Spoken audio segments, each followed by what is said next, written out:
the problem that we have is very often people look at AI, and it's kind of like a bright shiny object, but they really need to be looking at the train coming at them, at 60 miles an hour in a Yeah, different direction yeah, altogether. And so before you commit to any automation, before you commit to any kind of investment in technology, whether it's digital or AI, and I don't consider them the same, by the way, yeah, yeah. in an important way, or mechanical automation, you always have to step back and say, where is value being denied, and what is it that my customers or my future customers need, and how can I maximize value to them?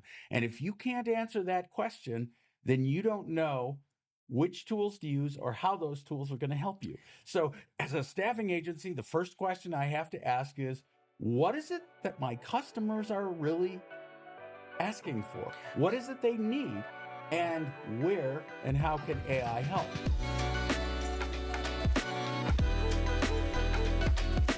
Hello, Tom Kosnik, founding partner of the Visus Group, here with my friend, Chris Ryan. Chris Ryan, former Chief Strategy and Marketing Officer at Avionté and now a Senior Advisor to that firm. Welcome to The Next Shift. If you haven't had a chance to look at our first episode on the state of the staffing industry, I would highly encourage you to do it, to check us out. In this podcast, we're going to be talking about the future of the staffing industry. And so, Chris, I want to jump right into it here. There's an associate of mine in the industry working for an organization that's north of $16 billion in revenue. He and I get in conversations like you and I get in these conversations, and I learn so much from him when I speak to him. But we were talking about the AI in jobs and in terms of future staffing industry.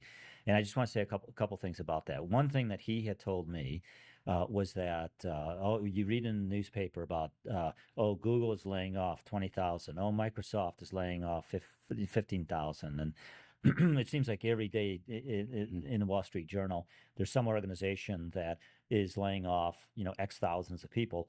And when you read further down in the article, the CHRO or the CEO always says, hey, because of the advancements in AI and what we're doing in AI, we're becoming more efficient. And my associate, he said that has nothing to do with AI. He said the fact of the matter is that they overstaffed during COVID, and they're just using AI as an excuse to wipe out a whole middle management layer within their organization. Now, whether that's he sees, and he's talking to 16 billion in revenue, he's talking, and he's like in the C-suite, so he's talking to customers at a certain level. So I can trust what he's saying. And the other piece with AI that we're seeing is this whole the recruiting in the staffing industry, where it's really taking hold is this automated recruiting, or we have the AI agent that is going to replace the recruiter. And we have, and I know this is a hot topic for you, so I'm gonna get you burning your calories off early in this podcast, where which this makes absolutely strategically, this makes absolutely no sense to me, but out of the mouths of C-suite execs, I've heard, oh yeah, like we have this AI recruiting tool, and we think that we're going to replace the 50% of our recruiters, or we'll be able to release 50% of our recruiters, and double our revenue, and on and on and on. And I feel like with the future of the staffing industry, AI is going to be a big component of it. Not so much necessarily in the fact that it's going to replace the recruiter, but that we're in this really funky gap where AI is new, and we really don't know what to do with it just yet. We know that the staffing industry is going to survive. We know that it's going to morph. But the future of the staffing industry and AI, and again, back to strategic thinking, back to the attitude of people making the decisions within these organizations, AI in the future of staffing. Just unpack that you know a little bit Yeah. for me. Well, I mean, and maybe I'll start it with a question to you. If you were looking for a job, how would you feel talking to an AI? How would you feel receiving an email from an AI?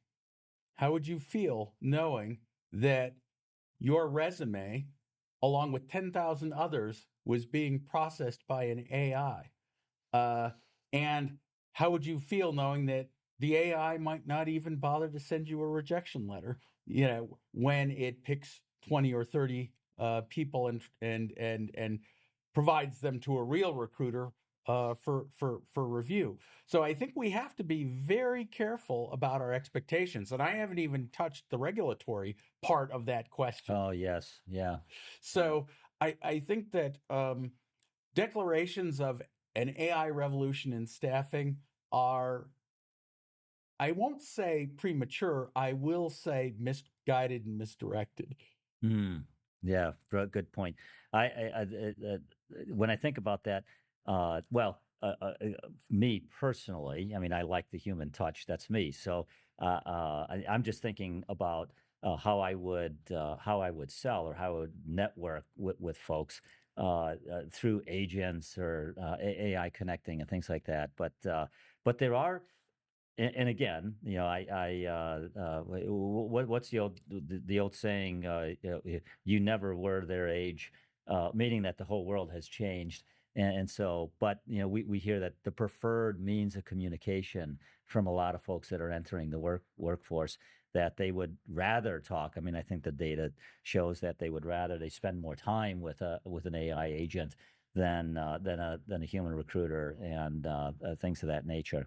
But future of future of the staffing industry is certainly will have to take AI into consideration. We're in this funky like no man's gap, so to speak, where like the new AI jobs are yet being fully created. We know that AI is going to create a lot of new jobs. We know corporations are laying off a lot of folks, that a lot of internal employees. I hear middle management typically what I'm reading, but it's really I guess it's more of the how to strategically position yourself in the midst of all of the rapid change. And frankly, most of my clients that are running these staffing companies, the speed of change is just it's overwhelming. They number one, they can't keep up. Number two, the whole AI thing is just like, and these are smart business people, and many business people that do care for their workforces and what, but it's just over their heads. So, They don't know so, they don't know what to do with it. so the problem that we have is very often people look at AI and it's kind of like a bright shiny object, but they really need to be looking at the train coming at them, at 60 miles an hour in a Yeah, different direction yeah, altogether. And so before you commit to any automation, before you commit to any kind of investment in technology, whether it's digital or AI, and I don't consider them the same, by the way, yeah, yeah. in an important way, or mechanical automation, you always have to step back and say, where is value being denied, and what is it that my customers or my future customers need, and how can I maximize value to them? And if you can't answer that question, then you don't know which tools to use or how those tools are going to help you. So, as a staffing agency, the first question I have to ask is, what is it that my customers are really asking for? What is it they need? And where and how can AI help? Got it. So, so the future of the staffing industry really is dependent upon the response from my clients in terms of to the questions that you're asking right now. By the way, you're making me think about because I know a lot of folks go to the national shows and they look around and they see the shiny objects and all that stuff. Oh, let's buy this, or oh, I like that sort of thing. And yet they don't ask the question of what is the business model that I'm trying to take to the marketplace and what is the best technology that will help me implement that business model into the marketplace. A big mistake with AI. Yeah, actually, I want to share a story, a kind of digression.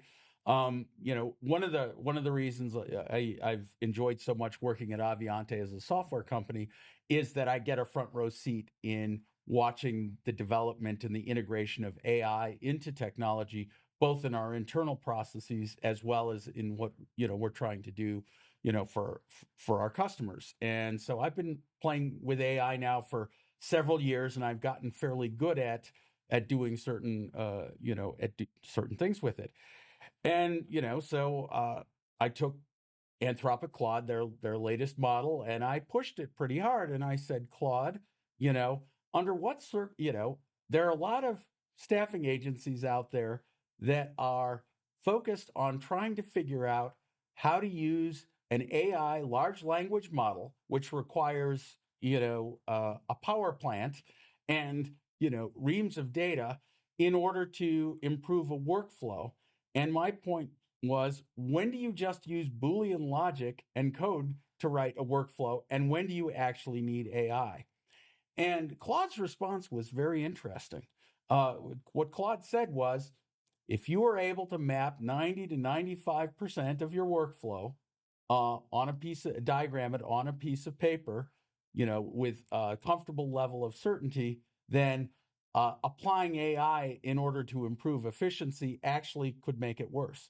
And in point, so the place where AI really shines is in places of ambiguity, or places where you have multi-threaded data, or you have ambiguity in the information.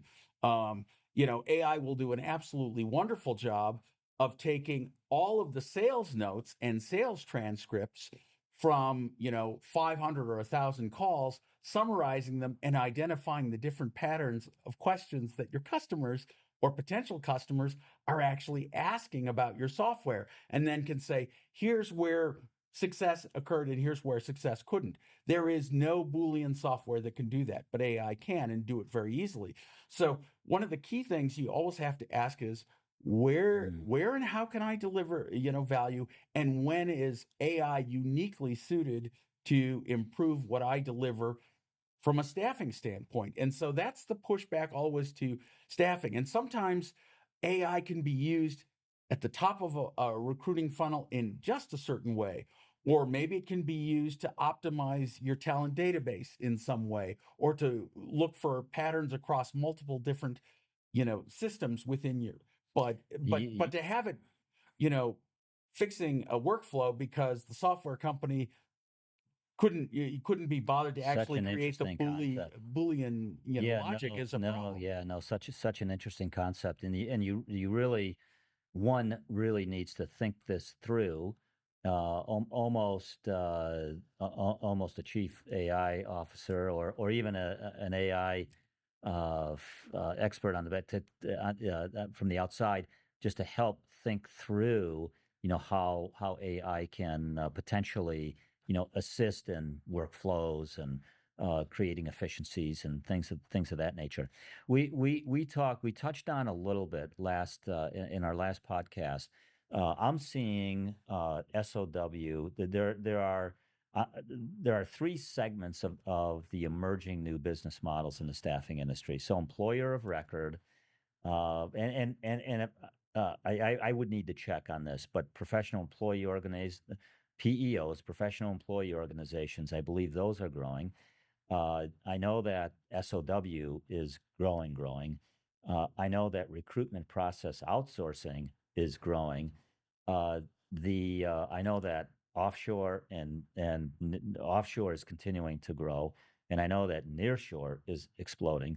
And I look at these as all the new business models that are emerging in the staffing. So, like, we asked the question, and last time, is staffing dying?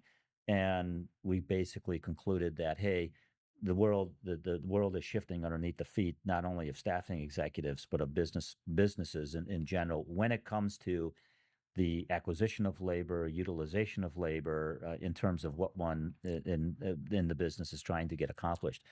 But you showed me a chart, which just again, this is for anybody listening. Chris shows me a chart, and next thing you know, Chris and I are, it's an hour later, and we're still looking at the exact same chart, deep into a conversation. But you showed me a chart where you had the hourly wage rate, and then you had the number of weeks that you needed to acquire that labor for. And one of the conclusions from that chart was that that the line of when we move into when it makes more economical sense for a buyer of staffing services to utilize an employer of record business model or an SOW business model, that line has shifted. Can you just talk a little bit more about that? Yeah. So, and I think that really what I was very interested in, and it's funny because I came up with the idea by doing some, divergent, analysis on Claude, and then was able to, think it through and actually create the spreadsheet. And I was like, yeah, this makes perfect sense. And that is that, staffing makes good economic sense for very short durations, for a 1 month, a 2 month, a 3 month assignment, and when wages are fairly low relative to the full-time full-time workers in a particular field. But when you have labor shortages, when you have wage inflation, which has occurred and accelerated to some extent post COVID, it's hard to believe COVID was only, 4 or 5 years ago, Yes, yes. but it feels like ancient history, and yet it has a long tail. It makes more sense when you have low wage and short duration. But the moment you get out past 3 months, 4 months, 5 months, 6 months, and the moment you get past, um, you know, 24, 25, $26 an hour, you know, paid directly to the employee before you add on various loaded costs, what you see is that all of a sudden the W-2 model starts to break down. It no longer makes economic sense because you're no longer you're no longer using staffing as an economic shock absorber for flexibility. You're actually doing something else. You're focused more on the regulatory issues and you're more and employment risk more broadly. The other thing that's going on though is that as all of these industries and a lot of traditional U.S. manufacturing, whether it's food production, consumer production in the U.S., as a lot of these factories begin to consolidate and in many cases outsource their production to a third party, you have much larger facilities. Now, these much larger facilities, if you think about queuing theory for a moment, Mm-hmm. it's much easier to predict overall demand and easier. You need a smaller, flexible workforce relative to the size of the overall, of the overall whole. So, for a whole lot of reasons, we're going to be people need flexible work, but with longer durations, and you're also going to see more and more flexible work being staffed at higher wages, and that favors a different model than W-2. It favors an RPO with an employer of record or an internal flexible pool. So it's a fundamentally different workforce solution. But by the way, that doesn't mean that the staffing agency is going to curl up and die. Employers need help with their Right. workforce solution. Right. And Yeah. and Yeah. so this is the huge unmet opportunity. This is where value is being denied. And frankly, there are a lot of employers who say, "Oh, we can do this ourselves. We'll just hire a Yeah. few recruiters from staffing and it's all going to work Oh out." my gosh, which never works, Which right? never works. Yeah, Yeah. so let's talk a little bit then, because you're boy, there's so many dynamics on this, right? So one dynamic is on the recruiting side of things. So you're really the recruiter is becoming more of a talent agent, right?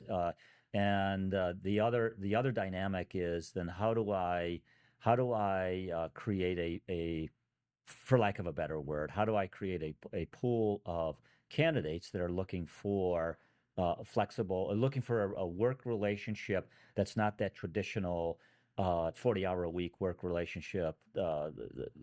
But still engaging, and, It, and where they still want to show up. Because at the end of the day, if I'm an employer, I want a great work outcome. And quite frankly, those, when you're hiring people for 6 months or a year or longer, and they're working on products or they're delivering specific services, they represent my brand as an employer, and they better be good, and they better be engaged. They better show up smiling.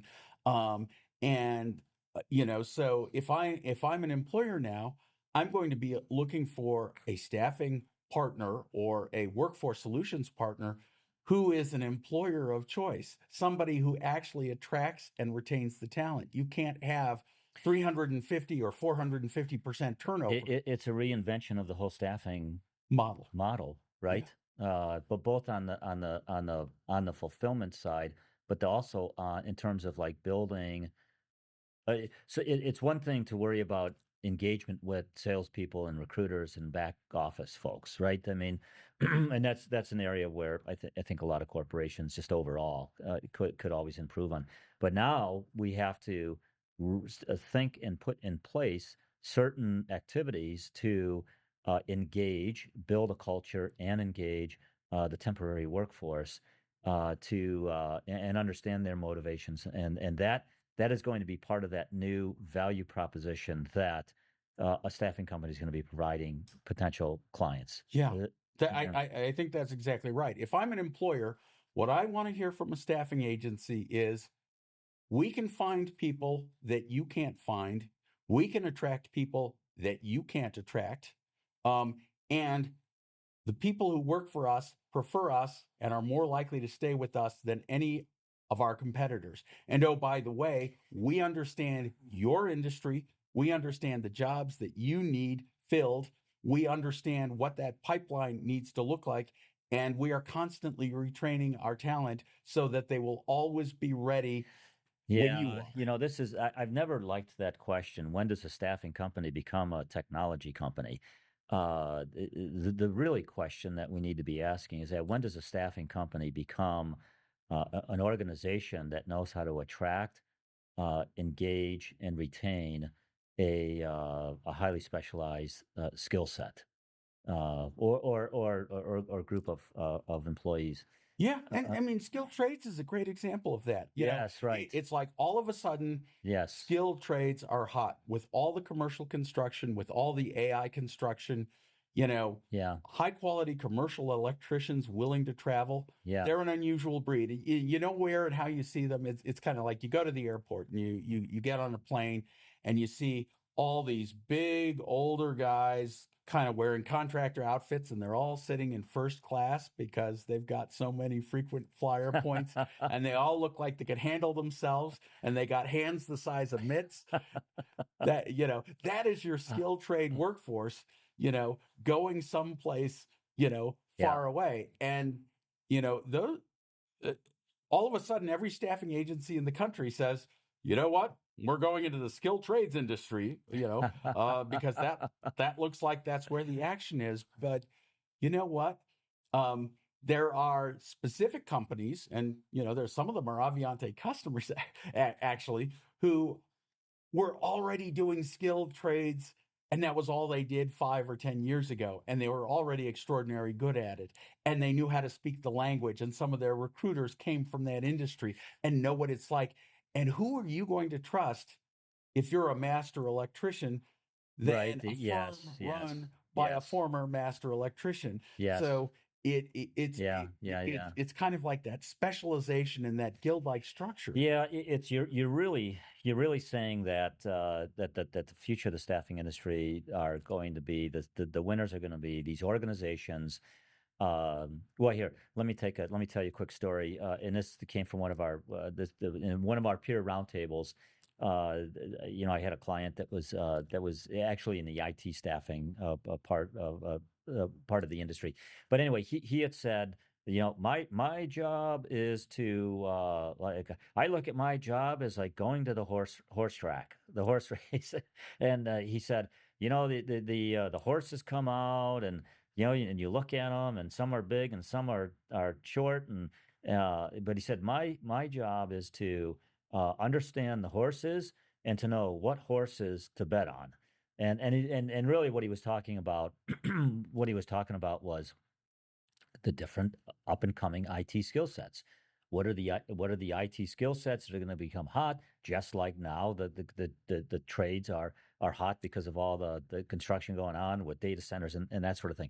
But that was from a very tactical disposition, and really what I hear you saying, and what I'm seeing with clients of ours that are succeeding, is that the organizations that are not thinking tactically, both on the recruiting side and the sales side, these are going to be and I guess we probably should define or maybe unpack a little bit about strategic versus tactical. And from my perspective, when I think the organizations that well, first off, you've got leaders who are not afraid to hire people that are better, faster, smarter than them. But there and you have leaders that are willing to have philosophical conflict in the boardroom. There are leaders that know how to get their senior people together, and not only can facilitate through philosophical conflict on a certain level, but then can draw that to a conclusion and to ensure that when the senior level people walk out of that conference room, they're committed to, hey, this is our response to this challenge or to this decision, and not allow the VP of sales walk out and go in that direction, and the VP of operations go in that direction, and the CFO go in that direction, because that's of course everybody in the organization sees that. But so when I think of the term like strategy or strategic versus tactical, it's like we understand these different business models. Understand SOW, understand recruitment process outsourcing, understand employer of record, W-2 hourly, and we know how to have these conversations with our customers, and versus being 100% reactive, which unfortunately I think the industry has one of the Achilles heels is of the industry is that they're 100% reactive.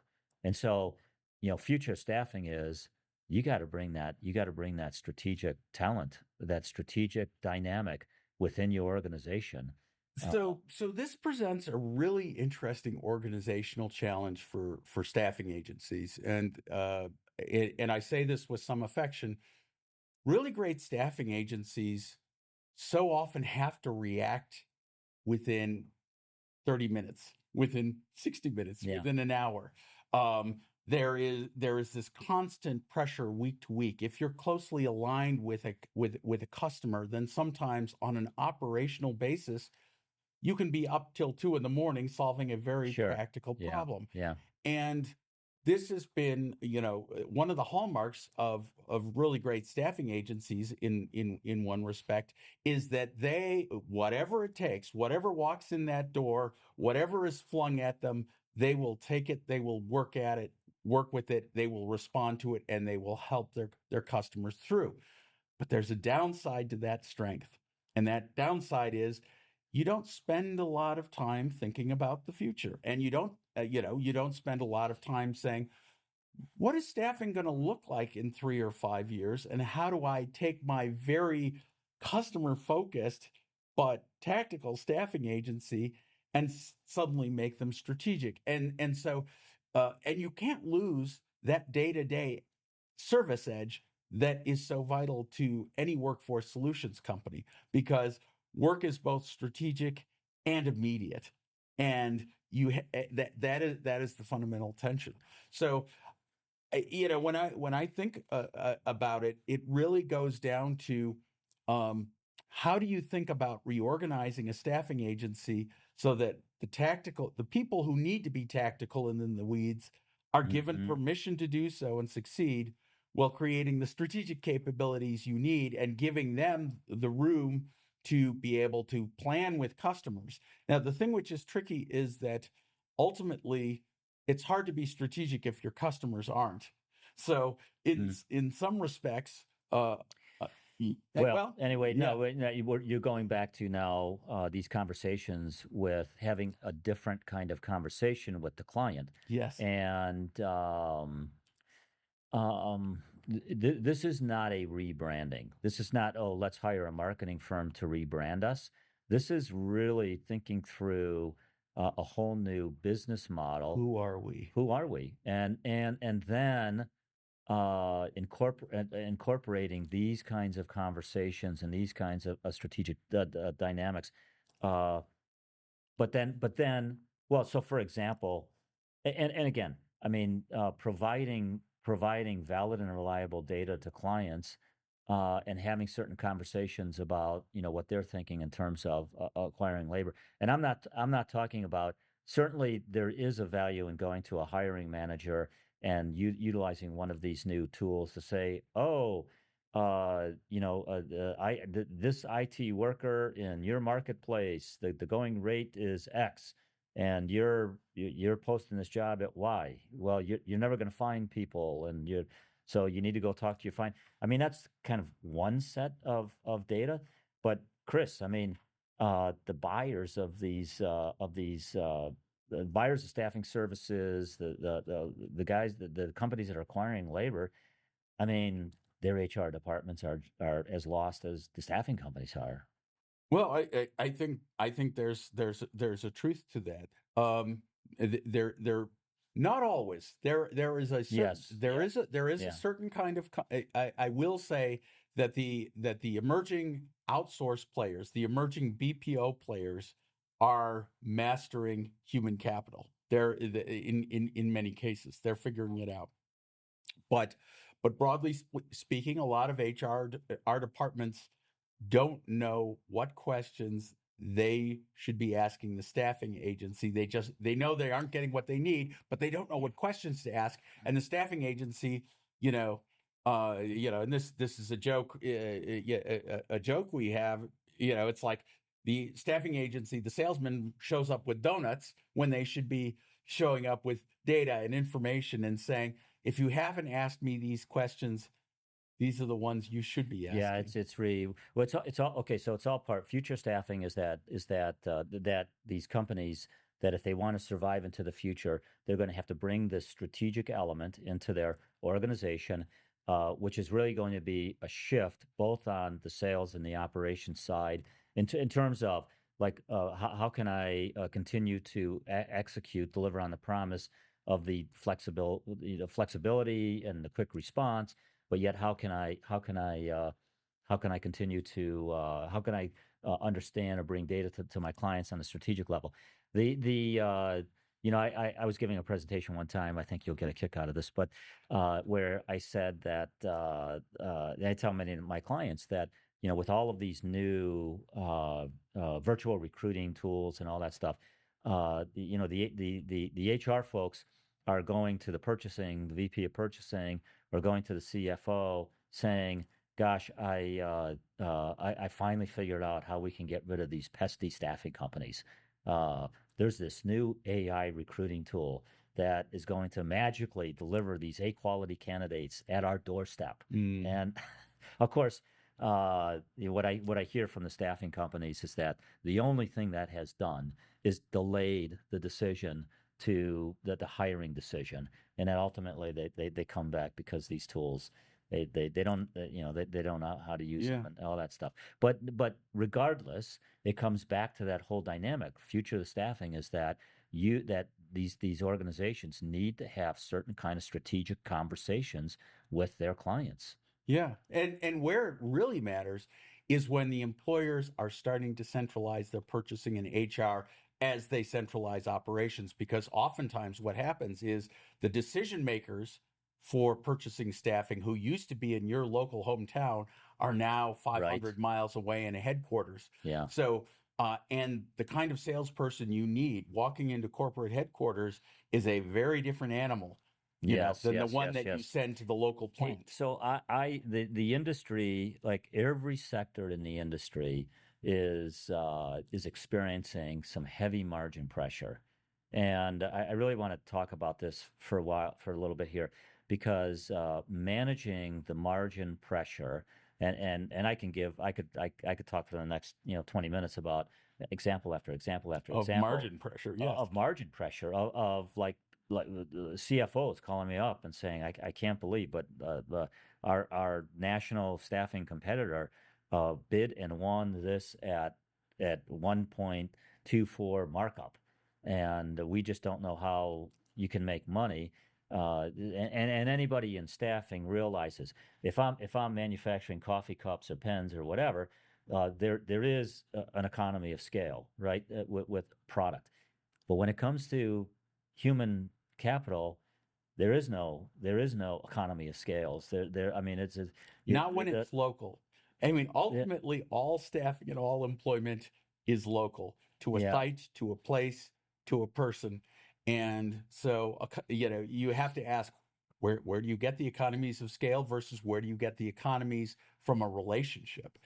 And, so very often, and that's an interesting, It is, and I don't want to lose the train on the whole margin pressure, because there are I do talk to folks in the staffing industry that oh well, when the tide turns and the labor shortage, that then the leverage is going to be back to I think it was I think it is Porter, but back to that, who has the power in the relationship between the vendor and the buyer yes. in this example. But I do talk to a lot of people in the staffing industry that are saying that, oh, when the labor supply changes and shifts, the power is going to come back on our side, and then we'll be able to raise our margins back up to X, Y, and Z.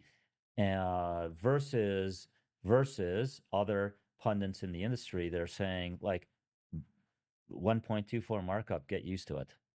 Yeah. You're not going back up to 1.32 markups Yeah. or 1.45 markups. Yeah. Those kinds of markups are for brand new industries that are highly confusing.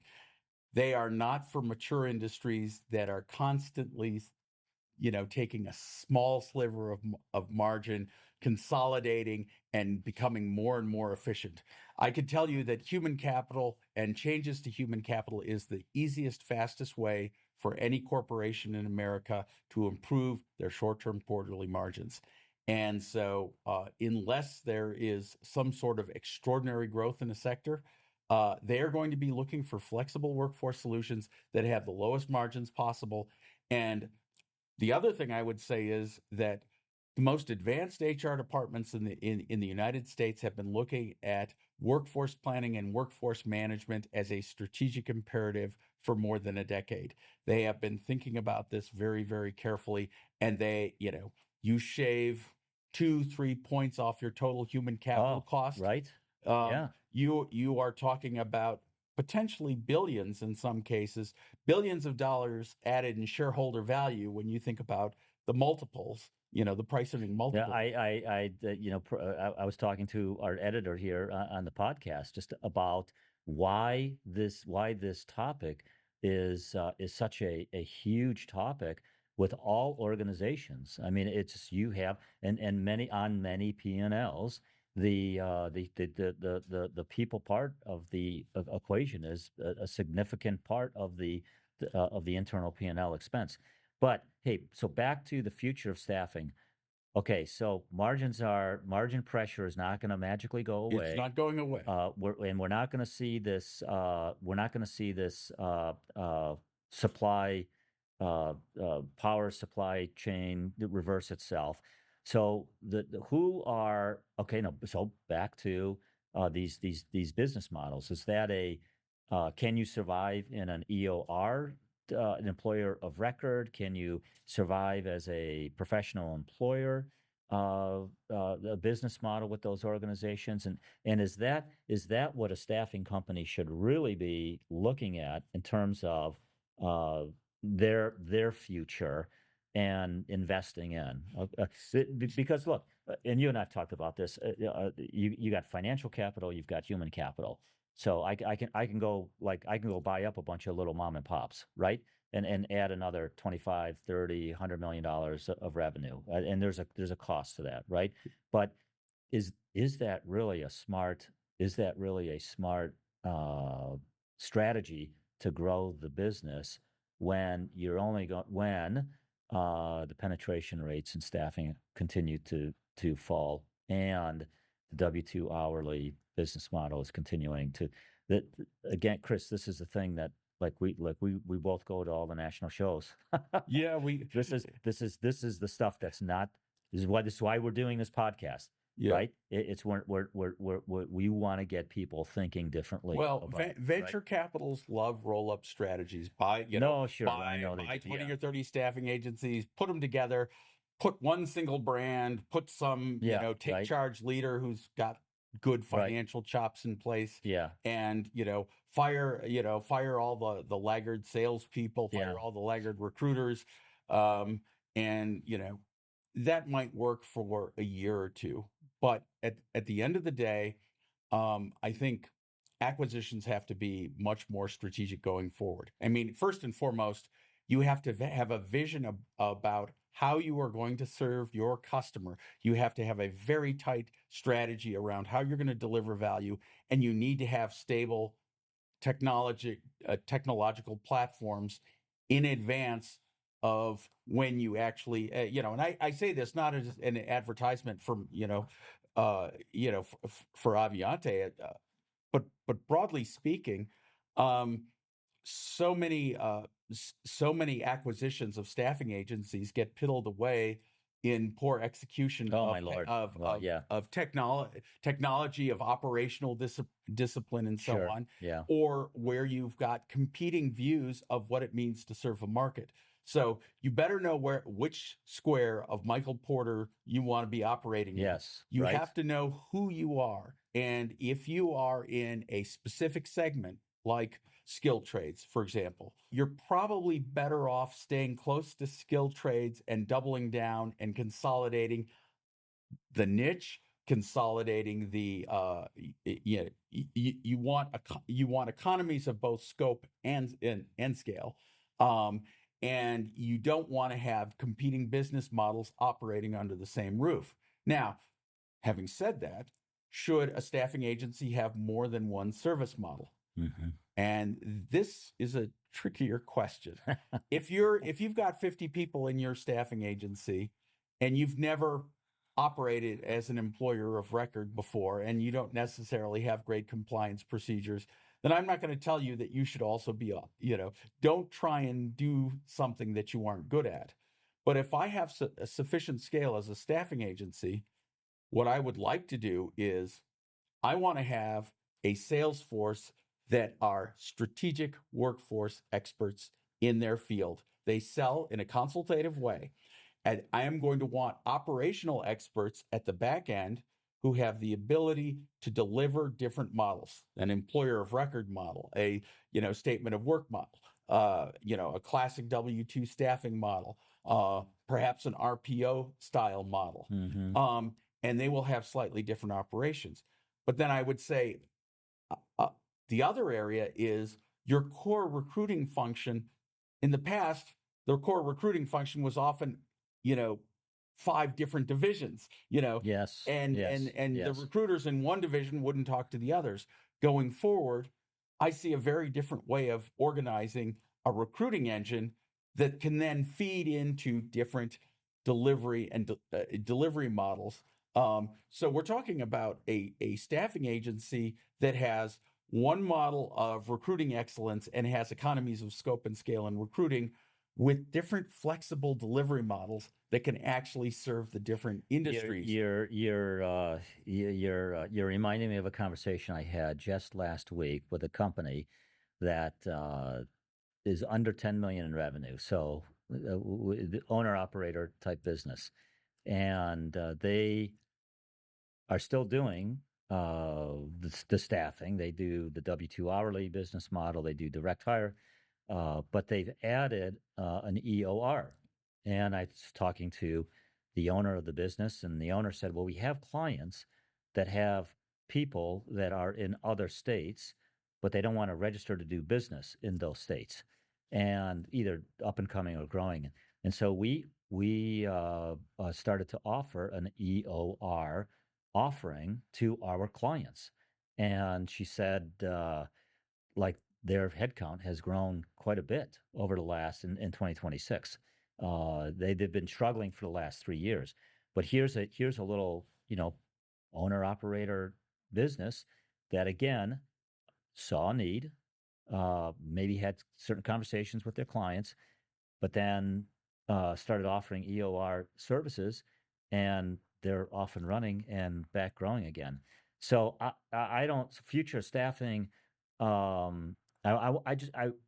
obviously we want to challenge the way that people are thinking that are managing and growing these companies, but uh, easy to oh my gosh, like, well, don't we need to be 80 million in revenue before we become an EOR? Don't we need to be over 100 million in revenue before we start an RPO offering? And I don't. Yeah, that's a fair pushback, and I would say the important thing is that sometimes, even if you're a small company and you may seem under scale, you may be good at things that you don't even necessarily know you're good at, and you may Yeah, also yeah, have customers who are going to create a path for you. So, and in that yes, particular case, there is nothing wrong with evolving an organic strategy that simply comes about by the interplay between you and your customers. The important thing is you have to have that trusted relationship, and you have to be able to have those conversations. And then, you know, strategy isn't with a big S and, all this yeah, fancy stuff. correct, Then correct. strategy is more of, I am gradually transforming my company, along with the needs of my customers. So, okay, now you're getting me thinking again now about some of my clients that are in the IT staffing vertical, and moving into SOW work, which I know we're going to talk about SOW in a later podcast and all the nuances and risks involved and all that sort of thing. But I have heard from people, several people that I've known for years and years and years that I have a lot of respect for, that have successfully grown into the SOW area within there, have built a statement of work practice within their area. And they have told me exactly what you just said, that number one, they have these deep relationships, number one.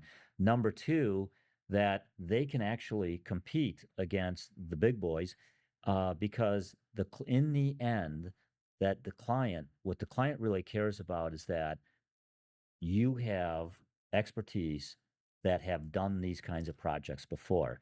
That they don't want to be the what is it? They don't want to be a beta.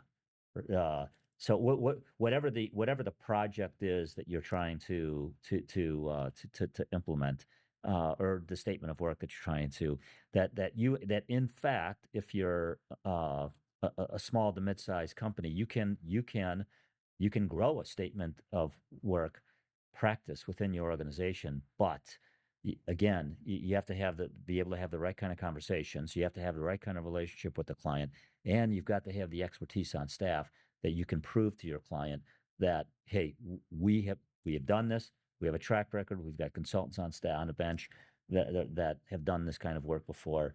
Give us a shot. It all comes back to relationships and expertise. That twin combination is really, I think, what makes statement of work possible. It's that trust factor, and there are large consultancies that, arguably that's a form of statement of work. There are BPOs that arguably that's a form of statement of work. What can be challenging when you have firms that have too much scale is that they're constantly harvesting a new Yes. a new cadre and training a new cadre, which which their customers often end up paying for the education. When I think about what I was like as a consultant in my late 20s, I still cringe at all of the mistakes that I made, and unfortunately, I have a good memory, so I cringe a lot. Um, but somebody paid for my education. Yeah, right. You don't Yeah. become Yeah, you yeah. don't become experienced or smart overnight, and So future staffing is figure out how to incorporate a strategic dynamic within your organization that if you want to survive and thrive, figure out how to incorporate a strategic into the senior leadership while executing on the tactical piece. Uh, Understand these new emerging staffing business models, and then figure out potentially where you can execute on that business model from a value proposition, know how to communicate the that value proposition, and then from a sales perspective, which we will talk about in a later podcast, transitioning from a tactical sales methodology to a consultative. That the future staff that the staffing firms that are going to thrive and survive and thrive are going to have all these different dynamics.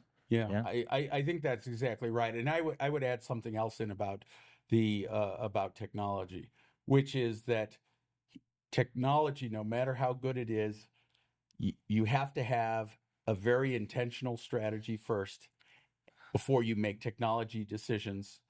And those technology decisions, you can't dabble. You have to be prepared to say, this is what we are doing. Strategy is not always all of the things you can do. I can think of 500. I used to drive people crazy at Avionté because Yes. I can think of Yeah. 500 Yeah. things we could do. But real strategy is essentially paring it down to say, these are the three things we will do. Yeah. These are the other Yeah. 497 things we considered and will not do in Yeah. order to get where we are. So Focus, right? Focus. it's the focus, And then having the technology to help you. and then having the technology and ensuring that everybody on your team lives and breathes that same focus. And that's the culture piece. Yeah. So Yeah. Yeah. so Yeah. so when I think of the staffing agency of the future, it is going to be highly intentional.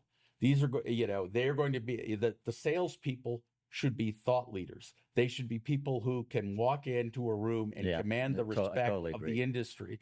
The recruiters should be people who totally command the respect of the talent and can nurture the talent. And we will see, the recruiting function morph over time. Something we can talk about at a later podcast, Yeah. No. probably. No. No. No. And, Yeah. Yeah.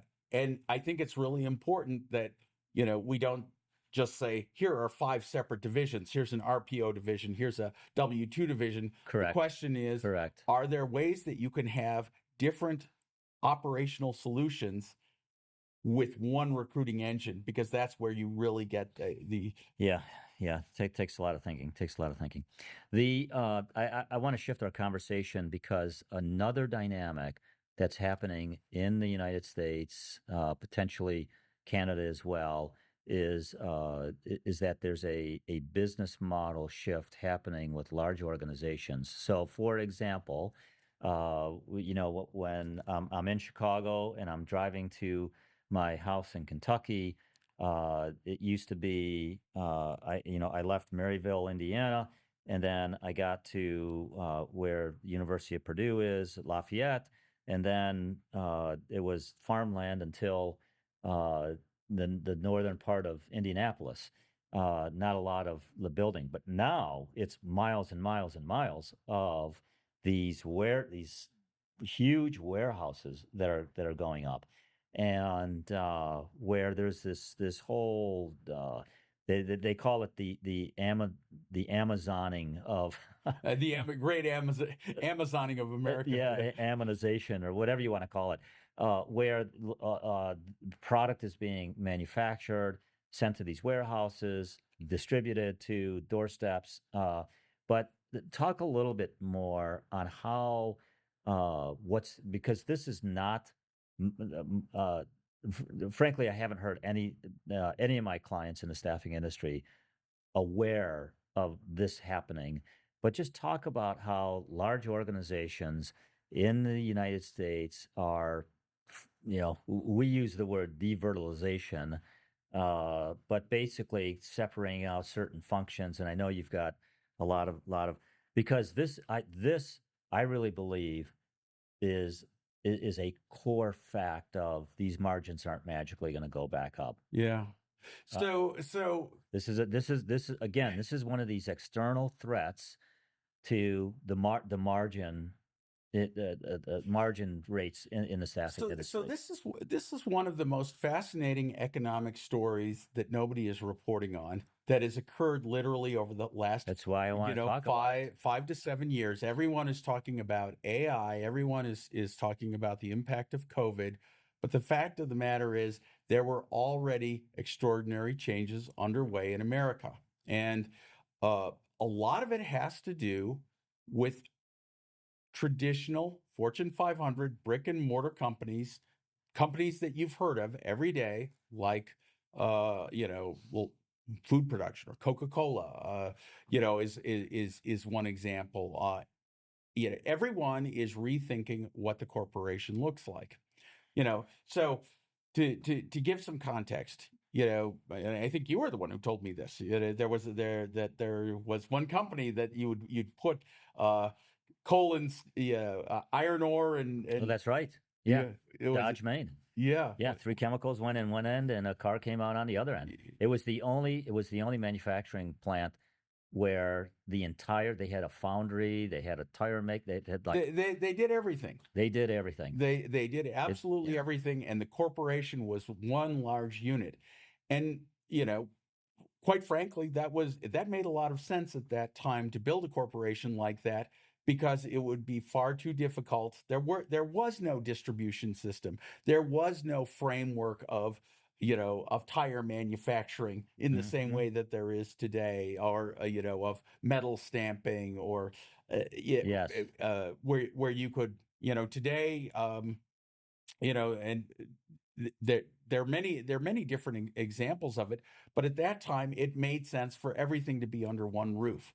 But what has happened with technology and specialization is that it no longer makes the same amount of sense. When I was going to college, I actually, ironically, I had a job in the University of Chicago physical plant department. What does a physical plant do at a university? Well, you need the pipe shop fixed all of the radiators and pipes and the plumbing in the entire university. They had a police force.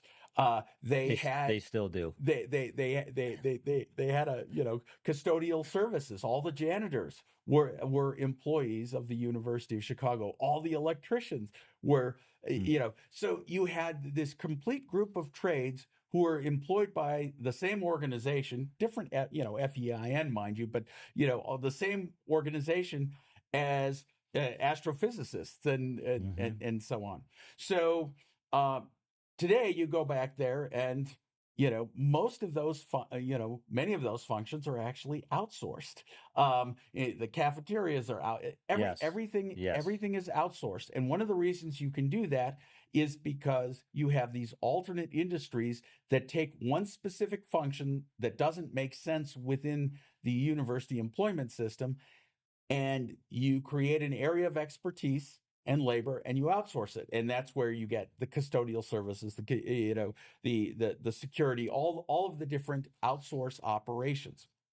So back to your point now. Your Coca-Cola, you got let's say, and this is for the sake of argument, I'd have to go back and look at their numbers, but you have a 20% margin. Everything's going along. You're a fine, respected company, but you want to have the valuations that a company in Silicon Valley has, and then if you're a CFO and you're looking at the margins and you're like, and we've got all these very old plants, 30, 40-year-old capital equipment spread around. What would happen if we consolidated all of those plants? Great. Well, that's going to take some capital costs. What would happen if we just outsourced it to a third party and suddenly took all that capital spending off our books? So guess what's happening along all, on the interstate with all of those buildings? You are seeing the rise of a wide range of businesses that are actually serving as outsourced providers to what used to be a vertically integrated company. So Coca-Cola, as well as other beverage manufacturers, might actually outsource a significant portion of their manufacturing process, whatever they deem as non-critical, to a third-party bottler who is able to work with multiple different vendors. They get economies of scale. They have a much better ability to predict and forecast labor demand. Now what happens? Coca-Cola suddenly has better margins altogether. They've taken all of this low, what Wall Street would perceive as low value stuff off the books, and you have these new, outsourced providers that are operating at a scale that nobody has seen before, but they're operating at 8% margin, Yes. not at Coca-Cola's Yes. 20%. This is why the margin pressure is And this is why the margin pressure is not going to go. And Chris, I'm telling you, it never comes up in the conversations. And again, I'm talking with clients there that are the sharp people and all, but like this dynamic that you're talking about that's happening here in the United States, it's just not being... And the people making the labor solution or the labor decisions around this, they are often miles away from where the old Coca-Cola plant was. They're in some other city. Yeah. And here's an interesting factoid for you, or an interesting tell. One of Avionté's divisions, Simple VMS, had a very unusual conversation with a company that hadn't even broken dirt yet in the United States. And they were already trying to understand 3 years in advance how they were going to source all of the employees they would need for what was anticipated. And they wanted to understand and model their costs. They needed speed. They needed predictable costs. They needed a comprehensive solution. And they needed business partners in the room who could plan with them years in advance. And they don't even know who to talk to. So very often they will go to one of the top 5, companies because in staffing, because they have planners who can do that. The challenge, of course, is that in many of those cases, those very large companies might not have the necessarily local footprint in order to. Yes. Yeah. So therein lies an opportunity for people in the staffing industry, if they know an industry well. You want to be in the room when the conversation is happening. Sure. And yeah. So it's Yeah. So wow. I mean, so that goes back to where we started, which was this whole strategic understanding, like where the landscape is going strategically, of 3 years out, 5 years out, and then understanding the business model value proposition that is going to succeed in that new scenario. It seems to me future staffing. Yeah. Well, Chris, gosh, we talked about a lot, and it seems that the